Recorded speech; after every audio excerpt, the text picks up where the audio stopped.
रह जाएगी तो सिर्फ तारीख। और यही होता रहा है मिलॉर्ड, तारीख पर तारीख, तारीख पर तारीख, तारीख पर तारीख, तारीख पर तारीख मिलती रही है, लेकिन इंसाफ नहीं मिला मिलॉर्ड, इंसाफ नहीं मिला। मिली है तो सिर्फ ये तारीख।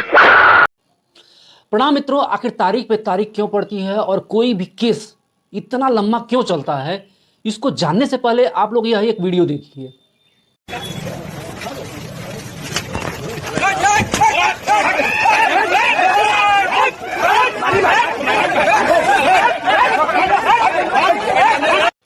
यह जो वीडियो है यह मध्य प्रदेश के इंदौर के गंजी कंपाउंड का है। यह घटना जो है 26 जून 2019 को घटती है। इसमें यह देखा जाता है कि भाजपा के दिग्गज नेता कैलाश विजयवर्गीय के सुपुत्र आकाश विजयवर्गीय जो हैं वह एक अधिकारी धीरज बायस को बल्ले से मार रहे हैं। धीरज बायस को बल्ले से मारने के कारण उन पर FIR दर्ज होती है और उनके ऊपर केस चलता है और यह केस पूरे 5 साल तक चलता है और 5 साल के बाद 11 जनों के साथ में आकाश विजयवर्गीय को बरी कर दिया जाता है। ऐसा क्यों होता है?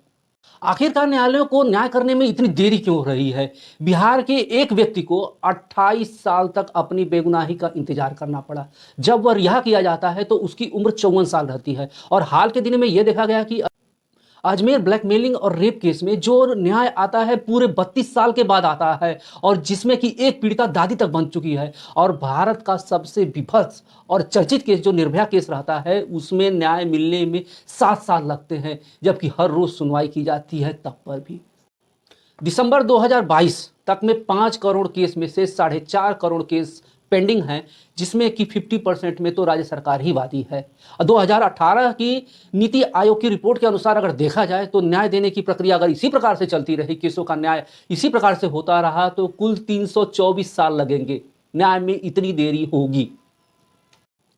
अभी हाल के ही दिनों में जिला अदालतों के राष्ट्रीय सम्मेलन में माननीय राष्ट्रपति द्रौपदी मुर्मू जी ने इस समस्या को बहुत ही बड़ा बताया। इसको बोला कि यह बहुत ही गंभीर समस्या है, इस पर न्यायपालिका और कार्यपालिका को ध्यान देना चाहिए, क्योंकि जिला अदालतों में लंबित केसों की संख्या डे बाय डे बढ़ती चली जा रही है और इस संख्या को कम करने के लिए लोक अदालतें बनाई गई। लेकिन ये लोक अदालतें उतनी प्रभावी नहीं हो रही हैं जितनी कि इनको होना चाहिए और इनको प्रभावी न होने के कारण केसों की संख्या डे बाय डे बढ़ती चली जा रही हैं। और अपने देश की निचली अदालतों में इस प्रकार से पेंडिंग केस के कारण यह एक गंभीर समस्या बनती चली जा रही है। जज और वकीलों के चक्कर में केसेस फंसते चले जा रहे हैं, किसी को न्याय नहीं मिल रहा है, न्याय मिलने में देरी हो रही है। यही माननीय राष्ट्रपति द्रौपदी मुर्मू की चिंता है। अब इससे जो आम आदमी है वो अदालतों में न्याय के लिए घबराहट होने लगती है। इस घबराहट को ब्लैक कोट सिंड्रोम भी कहा जाता है। जब किसी बड़े अफसर और नेता पर केस किया जाता है तो वह अपना जन धन बल का उपयोग करके उस केस को लंबे से लंबे खींचने की कोशिश करता है और लंबे से लंबे खींचने के कारण उसको बाद में बाइज्जत बरी कर दिया जाता है, क्योंकि आम आदमी इस केस को उतना लंबा लड़ नहीं सकता है, अन्याय के खिलाफ लड़ नहीं सकता है, इसलिए वह हार मान जाता है।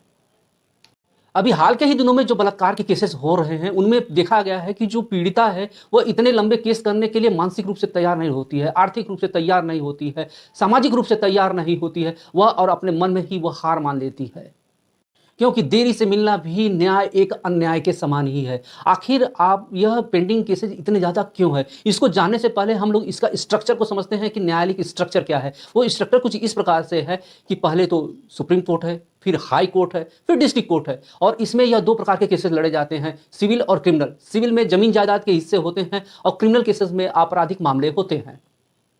किसी भी केस को लंबित होने का पहला कारण यह है कि जज व कर्मचारियों की संख्या बहुत ही कम है। पूरे भारत में देखा गया है जो जजों की संख्या है उच्चतम न्यायालय में यह 24 है, सुप्रीम कोर्ट में जजों की संख्या जो है वो 34 है, उच्चतम न्यायालयों में यह है 1108 तथा जिला न्यायालयों में है 24,631। यह पूरे भारत में जजों की जो संख्या है। इस प्रकार से यह देखा जाए तो पूरे 140 करोड़ लोगों में पर 10 लाख पर केवल 21 जज है, जबकि जस्टिस VS मलईमथ ने यह सिफारिश की है कि पर 10 लाख पे कम से कम 50 जजों का होना आवश्यक है। जजों की इसी कमी को देखते हुए जिला अदालत के इस सम्मेलन में चीफ जस्टिस डी.वाई. चंद्रचूड़ जी ने यह बताया कि पूरे भारत में जजों की जो संख्या की कमी है वह 28% है और जो कर्मचारियों की कमी है वह 27% है, जिसको कि एक समिति के माध्यम से बनाकर इसको कम से कम किया जाएगा और केसों की संख्या को कम से कम करने का प्रयास किया जाएगा। तो मित्रों, यहाँ पे जानते हैं कि जजों का जो चुनाव है वो किस प्रकार किया जाता है, उच्चतम न्यायालय के जज को किस प्रकार से किया जाता है, हाई कोर्ट के जज जो होते हैं वो किस प्रकार से किए जाते हैं और डिस्ट्रिक्ट जज जो होते हैं उनका चुनाव किस प्रकार से किया जाता है। न्यायाधीशों की नियुक्ति एक लंबी प्रक्रिया है। सर्वोच्च न्यायालय के न्यायाधीश की नियुक्ति के लिए उच्चतम न्यायालय के कॉलेजियम द्वारा सिफारिश की जाती है, जिसमें कि भारत के मुख्य न्यायाधीश और सर्वोच्च न्यायालय के 4 श्रेष्ठ वरिष्ठतम न्यायाधीश शामिल होते हैं। राष्ट्रपति द्वारा नियुक्त किए जाने से पहले नामों को केंद्र सरकार द्वारा अनुमोदित किया जाता है। यह है सुप्रीम कोर्ट के जज की नियुक्ति करने की प्रक्रिया। अब आते हैं कि देखते हैं कि हाई कोर्ट में जजों की नियुक्ति किस प्रकार से की जाती है। उच्चतम न्यायालय के न्यायाधीशों की नियुक्ति के लिए उच्चतम न्यायालय के कॉलेजियम द्वारा सिफारिश की जाती है, जिसमें कि उच्च न्यायालय के मुख्य न्यायाधीश व उच्च न्यायालय के 2 वरिष्ठ न्यायाधीश शामिल होते हैं। राष्ट्रपति द्वारा नियुक्त किए जाने से पहले को राज्य सरकार, राज्यपाल, भारत के मुख्य न्यायाधीश व केंद्र सरकार द्वारा अनुमोदित किया जाता है। केंद्र सरकार व राज्य सरकार वह मुख्य न्यायाधीश व हाई कोर्ट के न्यायाधीश और उनके कॉलेजियम द्वारा जो नामों की सिफारिश की जाती है उसके मानने के लिए वो लोग बाध्य होते हैं। तो इस नियम को तो शायद ही कभी पालन किया जाता है, क्योंकि केंद्र सरकार या तो सिफारिश को रद्द कर देती है या नियुक्ति में देरी कर देती है। लेकिन नियम के अनुसार कॉलेजियम इस बात को फिर से दोहराती है, वो अपनी सिफारिश को फिर से दोहराती है। तो 3 से 4 हफ्ते के अंदर में राज्य सरकारों को न्यायाधीशों की नियुक्ति करनी होती है। तो इस प्रकार से यह देखा जा रहा है कि इसकी प्रक्रिया बहुत ही लंबी है। उच्च न्यायपालिका में केंद्र सरकार व न्यायाधीशों के बीच में होने वाले इस समन्वय में बहुत कमी है, जिसके कारण से कभी कभी नियुक्तियों में 4 साल की देरी तक हो जाती है। अब आते हैं, देखते हैं कि डिस्ट्रिक्ट अदालतों में किस प्रकार से जजों की नियुक्ति की जाती है। जजों की नियुक्ति करने के लिए जिला या निचली अदालतों में न्यायाधीशों की नियुक्ति उच्च न्यायालय के राज्यपाल व राज्य लोक सेवा आयोग के द्वारा की जाती है। जिला न्यायाधीश व सिविल न्यायाधीशों की नियुक्ति के लिए परीक्षा आयोजित की जाती है और सिविल जजों की नियुक्ति के लिए राज्य लोक सेवा आयोग के केवल 10 राज्यों में किया जाता है। इन परीक्षाओं में कुछ अपवाद भी देखा गया, जिसमें कि 2022 में बिहार लोक सेवा आयोग जो है वह एक परीक्षा को आयोजित करती है, जिसको कि उसको कंप्लीट करने में पूरे 30 महीने लग जाते हैं। उसी प्रकार से 2019 में दिल्ली में जो परीक्षा होती है उसमें से केवल 60% अभ्यर्थी ही योग्य होते हैं, जो कि कट ऑफ को पार करते हैं। पूरी सीटें तब पर भी भरी नहीं जाती है। जम्मू कश्मीर में जो परीक्षा आयोजित की जाती है उसमें तो कोई पास ही नहीं होता है। और सबसे शिक्षित प्रदेशों में जिनकी गिनती होती है तमिलनाडु, उसमें तो 3500 वकीलों में कोई जज बनने लायक होता ही नहीं है। तो किस प्रकार से जजों को बनाया जाए? जजों को बनाने के लिए योग्य अभ्यर्थी नहीं मिल रहे हैं, तो जजों की भर्ती किस प्रकार से की जाएगी, उसकी तैयारी किस प्रकार से की जाएगी, यह भी एक गंभीर समस्या है। और दूसरी समस्या आती है फंडिंग की, क्योंकि फंडिंग का होना बहुत ही आवश्यक होता है।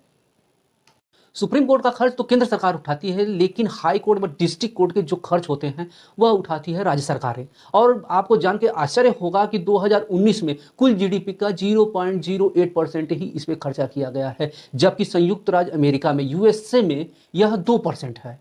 कुल जीडीपी का 2% वह अपने न्यायिक प्रक्रिया में खर्च करते हैं।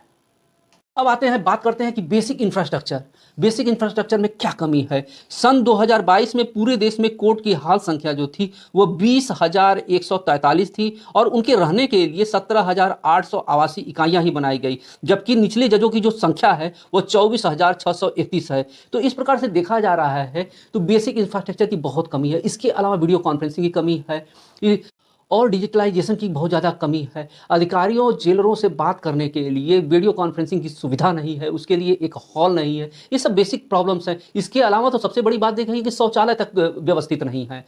कचहरी में जो लोग आते हैं उनको बेसिक सुविधाएं तक नहीं दी जा सकती हैं, तो न्याय में देरी होने का एक प्रमुख कारण ये भी है। इसके अलावा जो न्याय में देरी होने का सबसे प्रमुख कारण में मान लीजिए आप जो है वह है कोर्ट के पुराने नियम और कानून।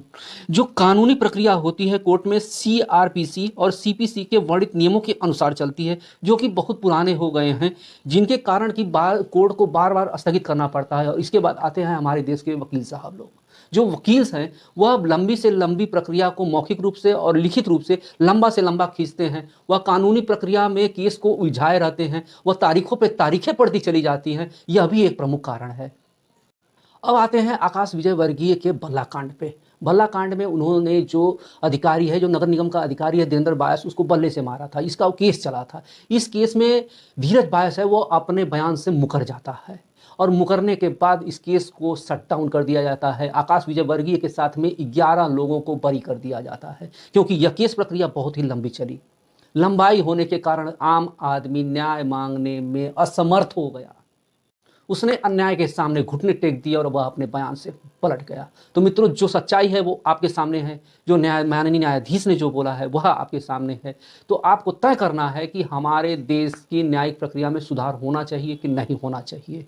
यह सभी बिंदुओं पे हमें विचार करना होगा और आने वाले वक्त में हमें अपने जो लीडर हैं उनसे यह मांगना पड़ेगा कि न्यायिक प्रक्रिया में सुधार किया जाए, अन्यथा हम सभी अन्याय, शोषण और भ्रष्टाचार के खिलाफ नहीं लड़ पाएंगे।